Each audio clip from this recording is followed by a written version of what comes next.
Nous avons vu le Saint-Esprit dans l'Ancien Testament. Voilà qui me sent tout l'Ancien Testament. L'importance du Saint-Esprit. Les enfants d'Israël sortent d'Égypte. La Bible nous dit Dieu était avec eux. Comment? Par le Saint-Esprit. Parce que le matin, sinon la journée, c'était une nuée qui les conduisait. Et je commence. L'importance du Saint-Esprit dans la Bible. Qui t'a conduit? Parce que Christ l'avait dit. Il dit qu'il vient. Le conducteur. C'est lui qui va vous conduire. Il vous conduira dans la vérité. Il dit le jour dans le désert, il ne connaissait pas le chemin. Donc qui les conduisait? Le Saint-Esprit. Ce n'est pas Moïse. C'est le Saint-Esprit. Je veux parler à quelqu'un ce matin. De la part du Saint-Esprit. Ce n'est pas le pasteur qui te conduit.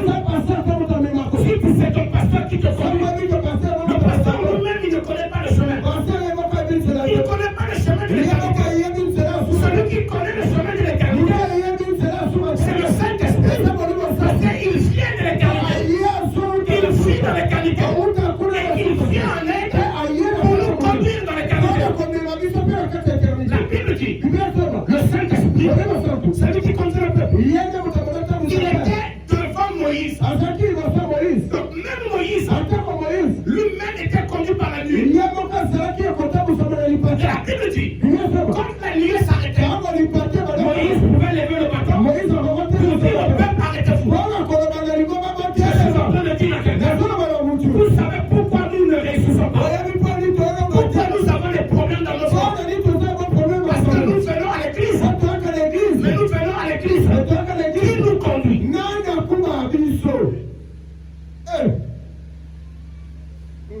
Qui nous conduit?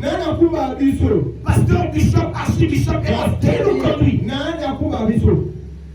Prophète, évangéliste, qui nous conduit? Apôtre, diacre, ancien, père de Dieu, qui nous conduit?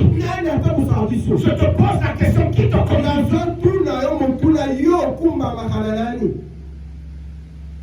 Dans notre ignorance, au lieu de chercher le Saint-Esprit, nous cherchons les paroles des hommes. Nous cherchons les orientations des hommes. Pourquoi Dieu n'avait-il pas laissé Moïse conduire le peuple?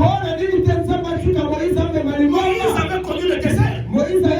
Quand il a fui l'Égypte, il a conduit le désert. Mais tout désert n'est pas désert. Et tout désert n'est pas la disposition de n'importe qui. Il y a des déserts, tu peux t'entêter à traverser seul. Mais les déserts, il faut que Dieu soit là. J'ai même envie de dire. Même le désert que tu peux traverser seul. Il faut que Dieu soit là.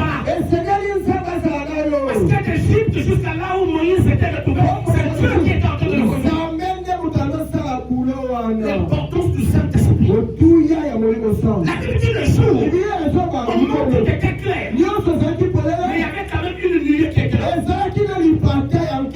Merci Saint-Esprit. Vous savez, parfois, bien aimé, dans la vie, tu vois que les choses sont claires. Les choses vont bien. Les choses fonctionnent bien. Mais ce que je vais te dire ce matin, ne t'éloigne pas du Saint-Esprit. Parce qu'il est là en tout temps. Même quand tu penses que c'est clair, tu peux te tromper là où tu crois que c'est clair. Mais le Saint-Esprit te conduira à ton corps. La Bible dit le jour, il était sous forme de nuée. Mais ce qui est magnifique, c'est que même la nuit, les enfants d'Israël marchaient. La nuit, ils continuaient à marcher. Mais comment? Le Saint-Esprit n'était plus nué. Là, il était devenu une colonne de feu. Une lumière qui pouvait éclairer. Une lumière qui pouvait conduire. Je suis en train de te dire ceci. Même dans les moments les plus sombres de la vie, si tu te laisses conduire par le Saint-Esprit, il est la colonne de feu.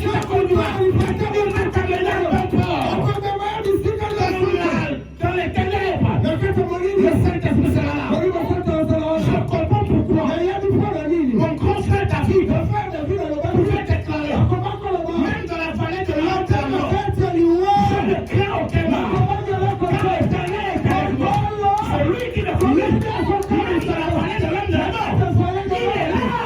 Le Saint-Esprit, il me conduit. Alléluia. Je ne veux pas te parler de puissance. Je veux te parler de la grâce que tu vas avoir. Dieu à tes côtés là.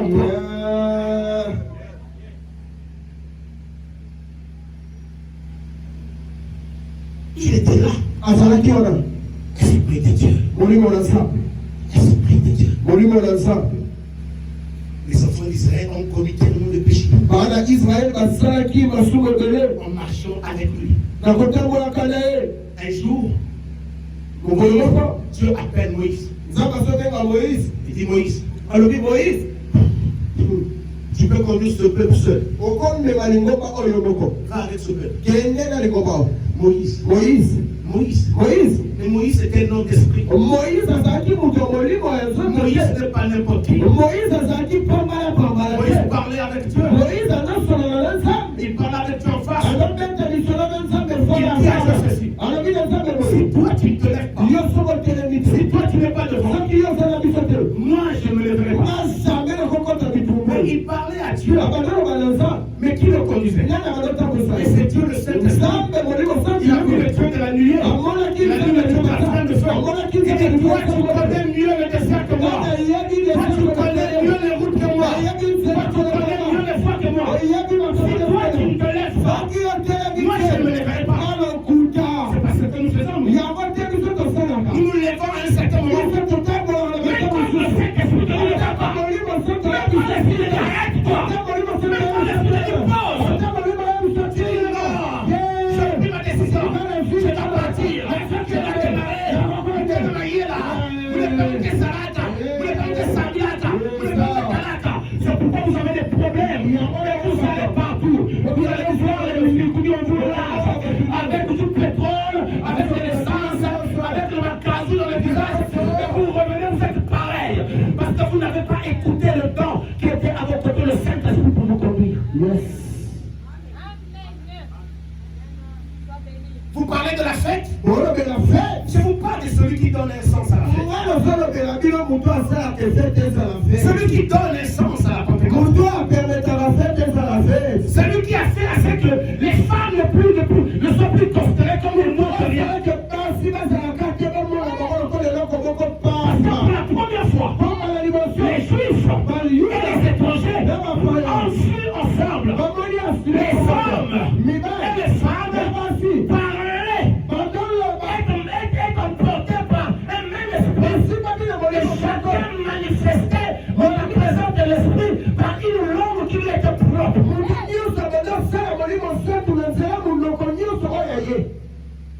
Et eux ils écoutaient. Les mochés écoutaient. Les larriers écoutaient. Les poulus, les poussiers, ils ont mis tout le monde. C'est pourquoi je suis en train de dire à quelqu'un. Une église qui est sous la conduite du Saint-Esprit. Il n'y a pas de division. Mais il n'y a pas d'ethnie. Mais il n'y a pas de race. Quand on voit dans certaines églises, on groupe va péquer. C'est parce que vous êtes conduits par la chair. Vous ne pouvez pas avoir des groupes ethniques dans une église. L'église de Christ est une et indivisible. L'Esprit de Dieu tue les ethnies. L'Esprit de Dieu tue les langues. Vous n'avez qu'une seule langue. C'est la langue de l'Esprit. La langue du Saint-Esprit qui vous amène à avoir le même cœur. Et vous marchez ensemble avec le même esprit. Alléluia. Amen. Il dit, je honte de vous. Je réalise qu'au milieu de vous, il y a encore des divisions. Il dit que je suis l'Apollos. Et l'autre dit que je suis le Paul. Mais ce sont ceux-là qui célèbrent la Pentecôte. Ils disent que moi je suis de l'église catholique. Moi je suis de l'église du réveil. Moi je suis de l'église pentecôtiste. Je suis en train de t'apprendre aujourd'hui que le Saint-Esprit est arrivé pour bâtir une seule église. Ce n'est pas l'église catholique, ce n'est pas l'église pentecôtiste, mais c'est l'église de Jésus qui est conduite par le Saint-Esprit, bâtie par le Saint-Esprit. Et toi tu vas être conduit par le Saint-Esprit. Il est venu pour te conduire. Alléluia. Amen. Alléluia. Amen. Le Saint-Esprit, sa présence en nous, nous partage la divinité de Dieu.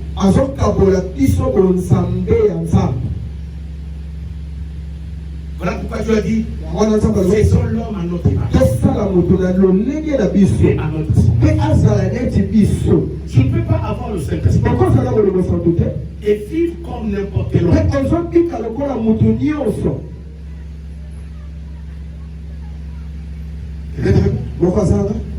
Écoutez, ouvrons nos Bibles. Prenons le psaume 82. Verset 6 à 7. On a la verset 6 et 7. Et Dieu. Je répète. Dieu a créé des dieux.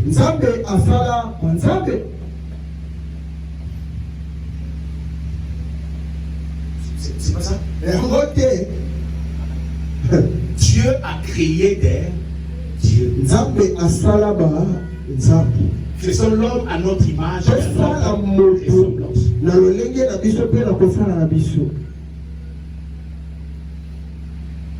Les lions donnent quoi? Lion, après ça, Lionceau. Le serpent donne quoi? Le poisson donne du poisson. Et même dans les poissons, chaque espèce de poisson donne son espèce. Donc Dieu, quand il engendre, mais il engendre selon son espèce.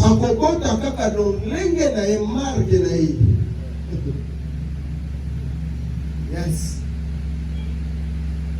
J'avais dit, vous êtes des dieux.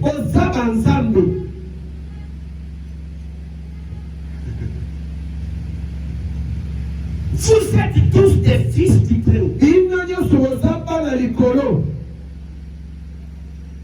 Et vous comprenez qu'aujourd'hui, je ne suis pas en train de m'adresser à tout le monde. Je veux m'adresser au fils du Très-Haut. Parce qu'à quel moment tu deviens fils du Très-Haut? Le Saint-Esprit va nous aider.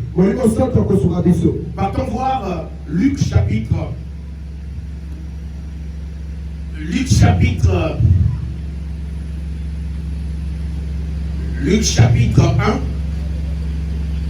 On a Luc chapitre 1.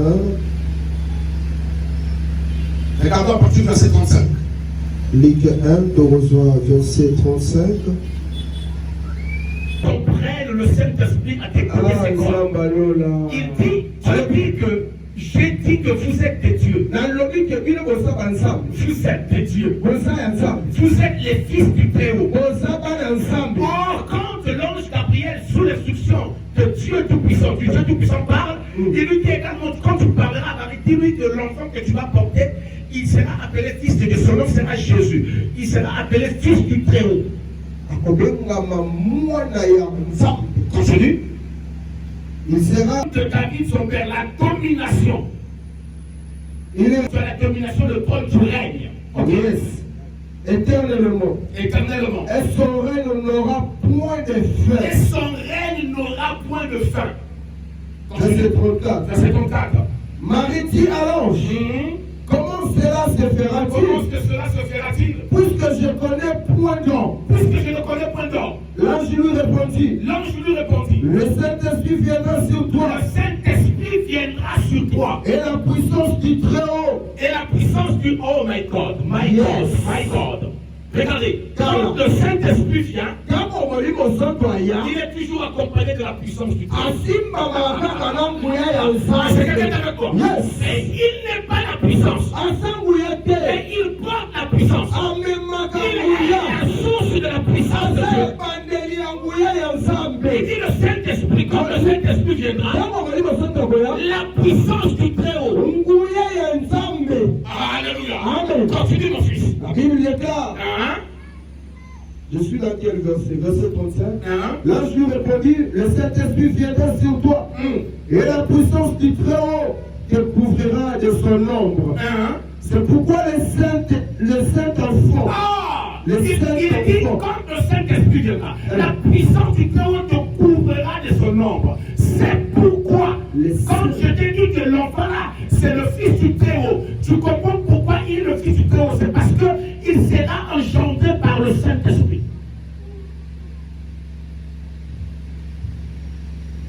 Réponds à cette idée. Jean chapitre 1. Vous pouvez mettre le micro-baladeur en Jean chapitre 1, verset 10, 12, 13.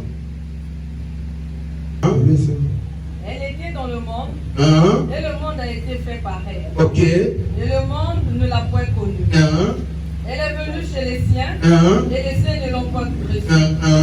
Mais à tous ceux qui l'ont reçue, À tous ceux qui ont reçu la parole, à ceux qui croient en son nom, à ceux qui croient en son nom, elle a donné le pouvoir de devenir enfant de elle Dieu. a donné le pouvoir de devenir enfant de Dieu. Lesquels sont nés, Elles sont qui? C'est là. Elles sont devenues enfants de Dieu. Et voici, lesquels sont nés? lesquels sont nés, Hein? non du sang, Non du sang, ni de la volonté de la chair, ni de la volonté de la chair. Non, papa, na maman, le bibonelo, tout ça, pour ça, moi, tout ça, parce que Yebi, Nicolas, les petits, depuis deux fois, moi, ce n'est pas de la volonté d'un homme, ni du sang, ni de la volonté. de la volonté de l'homme, Hein? mais de Dieu. Mais de Dieu. Alléluia.